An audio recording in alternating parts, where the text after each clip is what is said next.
अस्सलाम वालेकुम। दुनिया ते करिश्मे होंदे तुसी बहुत ज़्यादा वेखे होने ने, लेकिन मैं तुहानू जिहड़ी गल सुना लगा ये भी किसी करिश्मे तो घट नहीं। माँ बाप नू चाहिदा औलाद नाल इंसाफ करना ते सारी औलाद नू इक्को जिहा हक देना। ये नहीं कि एक बच्चा जिहड़ा तुहाडा गरीब होवे सारी जिंदगी रोंदा रवे। इस तरह एक फैमिली सी, एक भरा जज आया, एक वकील आया, एक डॉक्टर आ, ते भैणां भी बहुत ज़्यादा सौखियां सी, सारियां बाहर दे मुल्क होंदियां सी सिवाय एक भैन तो। वो बेचारी है भी अनपढ़ सी, अगू दी शादी जिहड़ी है गरीब घराने च करा दित्ती उन्हें। ते जिस टाइम भी कोई भैन भरा उस पिंड च आंदा ते अपनी उस भैन दे घर कदम नहीं सी रखता। क्यों नहीं सी रखता?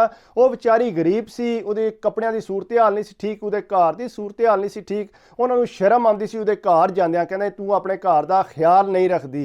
लेकिन उन्होंने जिस टाइम भी पता लगता कि कोई मेरा भैन भरा जिहड़ा इस पिंड च आया, फटफट पैरी जुत्तियां भी नहीं सी पांदी, अपने भैन भरा नूं मिलण टुर जांदी सी। अगू भैणां भरावां नूं पता लगता कि ये आउण लई अगे पिछे हो जांदे सी, उन्होंने मिलना नहीं सी चाहते। भैन बाहर निकल के दुपट्टा चुक के आंदी, अल्लाह मियाँ मेरे भैन भरावां नूं अपने हिफ्ज़ो ईमान च रखी, इन्हां नूं सेहत देई। अपने घर आ जाती सी। उहदा इक्को इक्को मुड़ा सी, वो चाहती सी कि उन्होंने पढ़ा लिखा के जिहड़ा ना किसी मिलटरी च फौजी अफसर बनावा। उन्हें अपने भैन भरावां नूं आख्या कि इनू किसी तरीके नाल जिहड़ा ना मिलटरी स्कूल च दाखिल करा दो। भैन भरा किसी ने गल ना सुनी, उन्हें टेर होए। उन्हें आख्या सारी जिंदगी मैं तुहाडे कोलों कुछ नहीं मंगिया, सिर्फ मेरे मुंडे नूं किसी पासे ला दिओ ते सारी जिंदगी तुहानूं मैं दुआवां देंगी। उन्हें आख्या जी असीं कुछ नहीं कर सकते, साडी कोई वाकफी नहीं। उसे पिंड च एक नौजवान आया, उन्हें आख्या भैन तू फिक्र ना कर, मैं तेरी मदद करना ते तेरे मुंडे नूं दाखिल करा देंगा, मेरी वाकफी है। उन्हें गलबात की ते मुंडे नूं दाखिल उत्थे करा दिता। कोई अरसा मुंडा उत्थे रहा, पता लगा कि मुंडे दा उत्थे एक्सीडेंट हो गया। जिसले इहनूं पता लगा इहदे ते होश ही उड़ गए, फटोफट उत्थे गई। अगू पता लगा कि इहदे ते बहुत ज़्यादा पैसा आवेगा। डॉक्टर ने आख्या फीस जमा कराओ तो फिर मैं तेरे मुंडे दा इलाज करांगा। वो अगू रोवे पिटे, उन्हें कहा डॉक्टर साहब मेरे को तो पैसे, उन्हें कहा जे पैसे को नहीं तो इलाज भी नहीं हो सकता। उन्हें अपने भैन भरावां नूं फोन किया कि इस तरह मेरे मुंडे की जान जिहड़ी है खतरे च, एक्सीडेंट होया उहदा ते मेरी मदद करो। उन्होंने कोई उन्होंने गल ना गोली, झूठ मार दी है या असी दी मदद नहीं करनी, किसी तरीके उन्होंने को ना मदद की। फटफट दौड़दी अपने पिंड आई, रोंदी पिटदी लोगों के घर च गई। किसी को 2000 लभा, किसी को 5000 लभा। उहदे नाल उहदा के बनना सी? डॉक्टर ने 3 लाख रुपया आखे सी। घर दे बूहे अगे बह के रोण पिटन शुरू हो गई, अल्लाह मियाँ मेरी मदद कर, मेरा मुंडा बच जे। वो सामने घर च एक नौजवान आया, वो उन्होंने घर आवन जान उन्होंने ठीक सी। बाहर आया, आके सिर ते हथ रख के कहता की होया मेरी भैन नाल? कहंदी है भाई मेरे मुंडे की जान खतरे च है, डॉक्टर कहता 3 लाख रुपया जमा कराओ तो जिहड़ा मैं इस मुंडे का इलाज करांगा। वो बड़ी देर सोचता रहा। उन्हें कहा मेरी भैन तू फिक्र ना कर, ए मझ है मेरे कोल, ये तू लै जा, इनू वेच के ना ते अपने मुंडे की फीस जिहड़ी आ तू जमा करा लै। उन्हें कोई ना सोचा, उन्हें फटोफट रस्सी पकड़ी, अगू पिछू लोगों को पूछया कि मझ लै लो। कोई बंदा मझ लैण नूं तैयार नहीं सी एमरजेंसी। वो मझ लैके सीधी डॉक्टर को टुर गई। डॉक्टर नूं कहंदी है डॉक्टर साहब ए तुसीं मझ लै लो तो मेरे मुंडे का इलाज कर दिओ।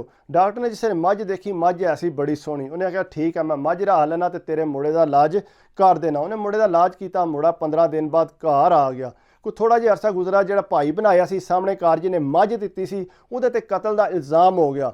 उन्होंने पुलिस फड़ के लै गई। अगू जिसले ढेर धक्के ठुडे खादे, भैन इसने भी जिहड़ा मूँह बोली भैन सी वो भी ढेर गई, जाके आख्या नहीं ये बेकसूर है, ये इंज नहीं हो सकता, बहुत अच्छा बंदा है। लेकिन किसी ने उसकी कोई गल ना सुनी। जज ने उन्होंने फांसी की सज़ा सुना दी। जिसले फांसी की सज़ा सुनाई, जज बजाते खुद तुहानूं पता जिसे फांसी देंदे ने मौजूद होंदा है। जिसले फांसी दी उन्हें, एक बारी फांसी दी उन्हें, वो जनाब जना बिल्कुल ठीक ठाक तो मुस्करांदा सी पिया। उन्होंने कोई पता ही ना, उन्होंने खराश भी ना गले ते आई। उन्हें आके नेड़े आके तकिया, उन्हें आख्या कोई शै तो नहीं लाई? जिसे तकिया कोई शै ना, अगू हसदा पिया। उन्हें फिर असी चैक करके फिर उहदे गले च पाई, फिर उन्होंने जिसे लटकाया, फिर उस तरह ठीक ठाक हसदा मुस्करांदा। वो आखन जी की गल है, ये जिहड़ा मरदा नहीं पिया, इनू फांसी नहीं लग रही? उन्हें जज ने आख्या दोबारा चैक करो तो नवीं रस्सी लवो। उन्हें नवीं रस्सी लैके फिर उहदे गले च पाई, जिसले उन्होंने फिर लटकाया वो फिर ठीक ठाक, क्योंकि 3 बारी ला सकते हो, इस तू ज़्यादा जिहड़ा तुसी फांसी नहीं ला सकते। जज ने देखा, उन्हें आख्या कमाल हो गया यार, 3 बारी इनू फांसी दी है लेकिन ये बंदा नहीं मरिया। तो उधरों मुस्कुरांदा पिया। उन्हें आख्या जा जवाना तेरी किस्मत है, तेनू जिहड़ा ना बरी किया। वो बरी हो गया, बड़ा खुश होया। अगे पिछे पुलिस वाले भी सारे हैरान कि किस तरह हो सकता, जिंदगी का पहला वाकया आ कि इस तरह कोई बंदा जिहड़ा फांसी तो बच के जा रहा, लटकाया भी 3 बारी होवे तो अगू बच भी जाए। वो सीधा आया उस कार जी मूँह बोली भैन सी, वह दरवाज़ा खड़काया। जिसले भैन ने तकिया, उन्होंने गले ला लिया। उन्हें आख्या भाई तुसी किस तरह आ गए हो? अल्लाह मियाँ ने लगता मेरी सुन ली है, मैं बहुत रो रो के तुहाडे वास्ते दुआ की है कि अल्लाह मियाँ मेरे भरा नूं बचा लै, यह ही मेरा सक्का भरा है।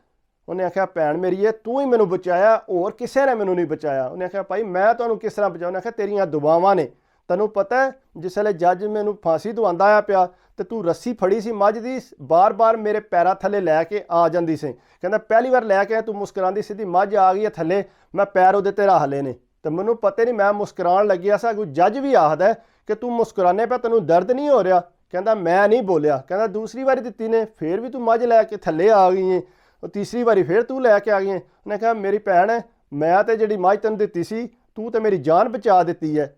ਇਸ ਵਾਸਤੇ ਕੋਸ਼ਿਸ਼ ਕਰਿਆ ਕਰੋ, ਅਗਰ ਤੁਸੀਂ ਕਿਸੇ ਨਾਲ ਨੇਕੀ ਕਰਦੇ ਹੋ ਤੇ ਉਹਦਾ ਸਿਲਾ ਤੁਹਾਨੂੰ ਜ਼ਰੂਰ ਮਿਲੇਗਾ। ਇਹ ਨਹੀਂ ਹੈ ਕਿ ਤੁਸੀਂ ਕਿਸੇ ਤੋਂ ਨਫ਼ਰਤ ਕਰੋ ਜਾਂ ਕੋਈ ਆਪਣਾ ਭੈਣ ਭਰਾ ਹੈ ਉਹਦੇ ਨਾਲ ਇੱਕੋ ਜਿਹਾ ਰਹੋ ਤੇ ਤੁਹਾਡਾ ਅੱਲਾ ਮੀਆਂ ਜਿਹੜਾ ਤੁਹਾਡੇ ਤੋਂ ਰਾਜ਼ੀ ਹੋਵੇਗਾ। ਇਸ ਵਾਸਤੇ ਆਪਣੇ ਆਪ ਨੂੰ ਜਿਹੜਾ ਨਾ ਕਿਸੇ ਤੋਂ ਮੁਖਤਲਿਫ ਨਾ ਸਮਝੋ। ਸਾਰੇ ਇਨਸਾਨ ਇੱਕੋ ਕੁਝ ਨੇ, ਕੋਈ ਅਮੀਰ ਹੈ, ਕੋਈ ਗਰੀਬ ਹੈ। ਤੇ ਅਗਰ ਤੁਹਾਡਾ ਭੈਣ ਭਰਾ ਕੋਈ ਗਰੀਬ ਹੈ ਤੇ ਕੋਸ਼ਿਸ਼ ਕਰੋ ਉਹਦੀ ਮਦਦ ਕਰੋ। ਅਗਰ ਮੇਰੀ ਵੀਡੀਓ ਅੱਛੀ ਲੱਗੀ ਹੈ ਤੇ ਪਲੀਜ਼ ਯਾਰ ਇਹਨੂੰ ਲਾਈਕ ਲਾਜ਼ਮੀ ਕਰਿਆ ਕਰੋ, ਸਬਸਕ੍ਰਾਈਬ ਕਰਿਆ ਕਰੋ, ਕਮੈਂਟਸ ਕਰਿਆ ਕਰੋ। ਅਗਰ ਕੋਈ ਵੀਡੀਓ ਜਿਹੜੀ ਹੈ ਤੁਹਾਨੂੰ ਬੁਰੀ ਲੱਗਦੀ ਹੈ, ਕੋਈ ਗੱਲ ਛੋਟੀ ਮੋਟੀ ਤੁਹਾਨੂੰ ਅੱਛੀ ਨਹੀਂ ਲੱਗੇ ਤੇ ਇਗਨੋਰ ਕਰ ਦਿਆ ਕਰੋ। ਪ੍ਰੋਫੈਸ਼ਨਲ ਨਹੀਂ ਹੈ ਮੈਂ। ਬਾਕੀ ਆਪਣੀ ਸਿਹਤ ਦਾ ਲਾਜ਼ਮੀ ਖਿਆਲ ਰੱਖਿਆ ਕਰੋ। ਸਿਹਤ ਹੈ ਤੇ ਸਭ ਕੁਝ ਹੈ। ਦੁਆਵਾਂ ਯਾਦ ਰੱਖਿਓ। ਅੱਲਾ ਹਾਫਿਜ਼।